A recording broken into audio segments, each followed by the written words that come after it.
இந்த பிக் பாஸ்ல வந்து உண்மையா எல்லாரும் எதிர்பார்க்கிற மொமெண்ட் என்னன்னா, ஒரு அநியாயம் நடக்குது அப்படின்னா, அத சரியான முறையில தட்டி கேட்க தான் 5 நாள் அமைதியா இருந்து 6வது நாள் உங்களுக்காக வெயிட் பண்றோம். ஸ்ட்ரெய்ட்டா வந்துட்டு நான் உங்களுக்கு சொல்றேன். உங்களுக்கு புரிய மாட்டேங்குது. நான் டைரக்ட்டா சொல்லல. இன்டைரக்ட்டா சொல்றேனா, நீ இன்டைரக்ட்டா சொல்லாதீங்க சார். நீங்க டைரக்ட்டா சொல்லுங்கன்றேன் நானு.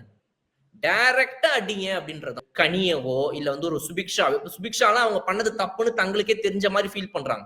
அப்ப அந்த மாரி சில விஷயங்கள்லாம் நீங்க லைட்டா அட்ரஸ் பண்ண உடனே அவங்கலாம் ரியலைஸ் பண்ற கேரக்டர்ஸ். அவங்க வந்து சரி ஓகே சார், ரைட் சார். நீங்க தப்புன்னு சொல்லல. இருந்தாலும் நான் தப்பா ஃபீல் பண்றேன்ற ரேஞ்சுக்கு இருக்கிறாங்க சுபிக்ஷா. அவங்கள மாரி ஆட்களுக்கு இந்த 60, 70% இல்ல. 10% சொன்னாலே போதும். ரியலைசேஷன் இருக்கு. தான் தப்ப உணரவே உணராம, இதுதான் கேமு, இப்படித்தான் ஆடுறோம்னு நெனைக்கிறவங்களுக்கு, நீங்க பட்டும் படாம சொன்னா பத்தாது.